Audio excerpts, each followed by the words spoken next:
Hi friends, welcome to my channel. এখন এই উদ্বুদ্ধ পরিস্থিতিতে 1 সেপ্টেম্বর 2025-এর যে টেট নির্দেশিকা বা মিনিমাম কোয়ালিফিকেশান নির্দেশিকা, যেটা জাস্টিস দীপঙ্কর দত্ত এবং জাস্টিস মনমোহন স্যার পাস করেছেন আঞ্জুমান ইসাদ ই তালিম ট্রাস্টের মামলার পরিপ্রেক্ষিতে, সেইটা এখন পশ্চিমবঙ্গ তথা সারা ভারতে মূল চর্চার বিষয় দাঁড়িয়েছে সারস্বত সমাজ বা শিক্ষক শিক্ষিকার মধ্যে। পশ্চিমবঙ্গ ছাড়া আর বেশিরভাগ রাজ্যে বা প্রায় বেশিরভাগ রাজ্যে আমরা দেখেছি সেখানে 3টে স্ল্যাব আছে: upper primary, secondary, higher secondary. আর প্রাইমারি ক্ষেত্রে ওটা 1 থেকে 5 হয়, বা কোনো কোনো রাজ্যে প্রাইমারি ক্ষেত্রে ওটাকে 1 থেকে 8 পর্যন্ত করে দেওয়া হয়। অর্থাৎ যদি আমরা প্রাইমারি ধরি তাহলে 4টে স্ল্যাব বা 3টে স্ল্যাব, বা 1 থেকে 5, 5 থেকে 8, 9, 10, 11, 12। এই জন্য বিভিন্ন রাজ্যে তাদের ভাগ করা আছে: upper primary teacher, secondary teacher, higher secondary teacher. কিন্তু আমাদের এই পশ্চিমবঙ্গে একমাত্র 2016-র আগে যারা নিযুক্ত হয়েছে তাদের কোনোভাবেই কোনো কিছু তার ভাগ নেই। এবং আমরা দেখেছিলাম 2019 সালে এটা নিয়ে ওয়েস্ট বেঙ্গল গভর্নমেন্ট উঠে পড়ে লেগেছিল। প্রত্যেকটা হেডমাস্টারের মধ্য দিয়ে, হেডমিস্ট্রেসের মধ্য দিয়ে স্টাফকে একটা ডিনোমিনেশন স্ট্যাটাস দিতে চেষ্টা করেছিলেন। আপার প্রাইমারিকে, সেকেন্ডারিকে, হায়ার সেকেন্ডারিকে এভাবে করার একটা আপ্রাণ চেষ্টা করেছিলেন। এবং আমরা দেখলাম এটা নিয়ে সেকেন্ডারি টিচার্সরা হাইকোর্টে অ্যাপ্লাই করে। হাইকোর্ট তাদের জাস্টিস সুব্রত ভট্টাচার্য রায় দিয়েছিলেন 2016-র আগে নিযুক্ত যারা, তারা কিন্তু সবাই থাকবে সেই অবস্থায়, তারা যেই অবস্থায় নিয়োগ হয়েছে। এবং তার পরিপ্রেক্ষিতে আমরা দেখেছিলাম যে ওয়েস্ট বেঙ্গল গভর্নমেন্ট একটা ক্ল্যারিফিকেশান দিয়েছিল, যেটা বেরিয়েছিল 13ই সেপ্টেম্বর 2022।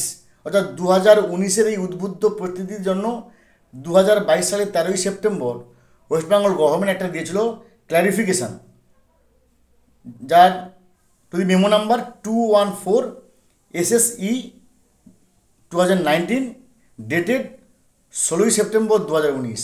অর্থাৎ 16ই সেপ্টেম্বর 2019-এর এই 214 SSE এই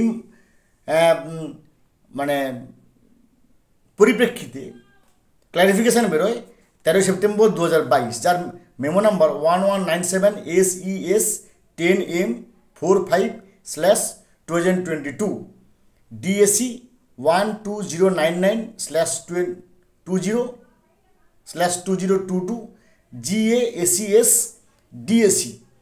এই নির্দেশে একটা ক্ল্যারিফিকেশান করা হয়। কোনটা করা হয় ক্ল্যারিফিকেশান? না, 2019-এর যে উদ্বুদ্ধ পরিস্থিতি যেখানে ভাগ করা যাচ্ছে না, সেই ক্ল্যারিফিকেশানটা পড়লেই আমরা বুঝতে পারবো কী লেখা আছে। ডিফিকাল্টি, অর্থাৎ প্রথমেই সেই ক্ল্যারিফিকেশানে প্রথমে শুরু হচ্ছে এই টার্মটা দিয়ে: difficulty pertaining to identify the status of teachers appointed prior to recruitment rules 2016, whether upper primary or secondary, has been reported by the Directorate of School Education while uploading data on iOS MS portal। অর্থাৎ এখানে পরিষ্কারভাবে বলা আছে যখনই iOS মানে MS পোর্টালে নাম কোনো কিছু আপলোড করা যাচ্ছে, তখন ডাইরেক্টরেট অফ স্কুল এডুকেশনে খুব সমস্যা হচ্ছে। তারা খুব একটা কঠিন পরিস্থিতির মধ্যে পড়ছে যে কে আপার প্রাইমারি, কে সেকেন্ডারি, এটা তারা বাঁচতে পারছে না। The matter has been examine, এই ব্যাপারটা ভালো করে দেখা হয়েছে। And it is clarified that, এটাকে ক্ল্যারিফাই করা হচ্ছে that the status of teachers already appointed in normal section, ভালো করে শুনুন, the status of teachers already appointed in normal section of recognized aided sponsored schools will remain so, and they shall be treated as teachers in the normal section। অর্থাৎ যারা normal সেকশানে recruited হয়েছে তাদেরকে এইভাবে treat করা হবে, তাদের নাম হবে শুধুমাত্র শিক্ষক যারা নর্মাল সেকশানে অ্যাপয়েন্টেড হয়েছে।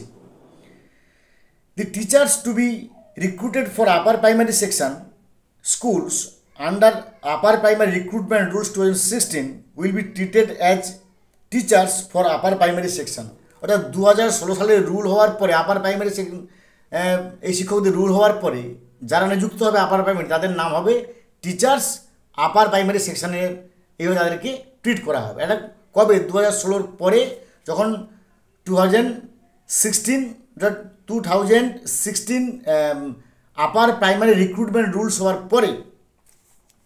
এরপরে কি লেখা আছে না, the provision in the portal may be modified accordingly, অর্থাৎ এই যে আমাদের পোর্টালে তথ্যটা সেইভাবে মডিফাই করা হবে। এবং যেমন তার নিচে লেখা আছে this order issued with the approval of the competent authority in the school education department. এই অর্ডারটা কম্পিটেন্ট অথরিটির সঙ্গে যোগাযোগ করে, কম্পিটেন্ট অথরিটির সঙ্গে সাযুজ্য রেখে তবেই এই অর্ডারটা পাস করা হচ্ছে। তার নিচে কী লেখা আছে? By order of the governor, অর্থাৎ রাজ্যপাল আদেশ করেছে। কে সই করেছে? Joint secretary to government of West Bengal. পশ্চিমবঙ্গের সেই সময় পশ্চিমবঙ্গ সরকারে যিনি ছিলেন জয়েন্ট সেক্রেটারি, তিনি রাজ্যপালের আদেশকে অনুমোদন করে ক্ল্যারিফিকেশন মেমোরান্ডামে সই করেছেন। এইটা হচ্ছে এখন মূল চর্চার বিষয়। এইটা আমি যে বললাম, এইটাকে আপনারা সবাই আপাতত কম্পিউটার থেকে ডাউনলোড করে রাখবেন। এইটাই হচ্ছে একমাত্র রক্ষা কবচ। কেন বলছি রক্ষা কবচ? না, হুট করে আপনাকে আপার প্রাইমারি সেকশানে ঢুকিয়ে দিতে পারে, এবং আপনারা জানলে অবাক হয়ে যাবেন, ঘন ঘন কিন্তু এটা নিয়ে মিটিং চলছে। কোনোভাবেই ঠিক করতে পারছে না যে কারা আপার প্রাইমারি, কারা সেকেন্ডারি, কারা হায়ার সেকেন্ডারি। কারণ বেতনের কোনো ফারাক এই মুহূর্তে হবে না, আপাতত হচ্ছে না, সে পরের ব্যাপার। কিন্তু যাকে আপার প্রাইমারি স্ট্যাম্প মেরে দেওয়া হবে তাকে কিন্তু সেই কঠিন পরীক্ষার টেটের মুখোমুখি হতে হবে। যাদের বয়স 54-55, আমি ওনাদের ক্ষেত্রে বলছি কঠিন বলে। এখন প্রশ্ন হচ্ছে, এইটা নিয়ে আমি দু একজন এসআই সাহেব, যাদের সঙ্গে আমাদের মিল আছে, এসআই সাহেব, এআই সাহেবের সঙ্গে যোগাযোগ করেছিলাম।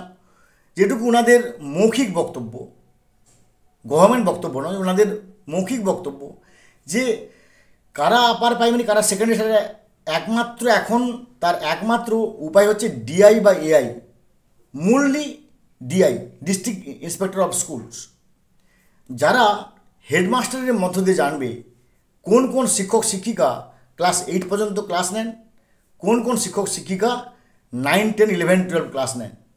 তাহলে সেইভাবে হেডমাস্টারের কথাকে মান্যতা দিয়ে ডিআই সাহেবের থ্রু দিয়ে এই upper primary, secondary, higher secondary 2016 আগে যারা, তাদেরকে বাছার একমাত্র পথ চলছে। এখন যদি কোনোরকমভাবে কাকতালীয়ভাবে আপনি মাস্টার ডিগ্রি পড়ছে চাকরি পেয়েছেন, কিন্তু আপনি হয়তো 8 পর্যন্ত ক্লাস নিয়ে এসছেন, যদি আপনাকে আপার প্রাইমারিতে ফেলে দেওয়া হয় তাহলে আপনাকে কিন্তু টেট পাস করতে হবে। এখন শুধু আমাদের ওয়েট অ্যান্ড ওয়াচ, যদিও সময় আছে 2 বছরের। তাই এই মুহূর্তে হাই স্কুলের নিয়ে একটা বিশাল বড় সমস্যার মধ্যে যে গভর্নমেন্ট পড়েছে, সেটাকে আমরা বারবার ফিল করছি। কারণ গভর্নমেন্টও বুঝতে পারছেন যে তারা কী করে তারা স্ক্রিনিং করবে। কারণ তারা স্ক্রিনিং করে চেষ্টা করেছিল 2019 সালে, যেখানে জাস্টিস সৌগত ভট্টাচার্য মহোদয় বলেই দিয়েছেন যে 2016 আগে যারা যেভাবে নিযুক্ত হয়েছে তাদের নাম সেভাবেই হবে, এবং সেভাবেই কিন্তু ক্লারিফিকেশান বেরিয়েছে। এখন শুধু দেখার বিষয় যে সরকার কী সিদ্ধান্ত নেয়। তবে আমি যে আশঙ্কাটা করছি, যে মানে কী বলবো, আতঙ্কের বাণী বলবো না, যে আভাসটা আমি পেয়েছি এসআই বা এআইয়ের কাছ থেকে মৌখিকভাবে, তাদের কথা যদি সত্যি ঠিক হয়, তাহলে আপনি বুঝতেও পারবেন না হেডমাস্টার মশাই এবং ডিআইয়ের মধ্যে একটা মৌখিক আলোচনা হয়ে এইচএমকে বলা হবে যে আপনি তাহলে একটা মেমোরান্ডাম দেন। আপনার যে স্টাফগুলো, নিশ্চয়ই আপনি জানেন কারা 8 পর্যন্ত ক্লাস নেয়, কারা 9, 10, 11, 12 নেয়, এবং কারা শুধুমাত্র 11, 12 নেয়, তাদের ক্ষেত্রে কিন্তু এরকম একটা স্ক্রিনিং করা হতে পারে। এবং সেটা খুব শীঘ্রই না হলেও ছুটির মধ্যে বা ছুটির পরেই যে হবে সেই বিষয়ে আমাদের কোনো সন্দেহ নেই। এখন শুধু ওয়েট অ্যান্ড ওয়াচ। আর ফ্রেন্ডস, যে কথাটা বারবার বলি, যে এই মুহূর্তে জুনিয়র সিনিয়র কেউ কোনোভাবে লাগালাগি ঠাসাঠাসি করবেন না। সবাই আমাদের নাম, সবার নাম শিক্ষক, যে জুনিয়র তার নামও শিক্ষক, যে সিনিয়র তার নামও শিক্ষক। এটাই আমাদের এইটা আমাদের সবচেয়ে বড় খেয়াল রাখতে হবে। সারস্বত সমাজে আজকে আমাদের এই নির্দেশিকা এসছে, তার মানে এই নয় যে জুনিয়ররা বেঁচে যাবে। যে সমস্ত জুনিয়ররা 90 নম্বরের টেট দিয়েছে, 120 নম্বরের টেট দিয়েছে, তাদের হয়তো আগামীকাল হয়তো আবার নিয়ম আসতে পারে যে 150 নম্বরে বা ন্যাশনাল এডুকেশন পলিসির 180 নম্বরে করতে হবে।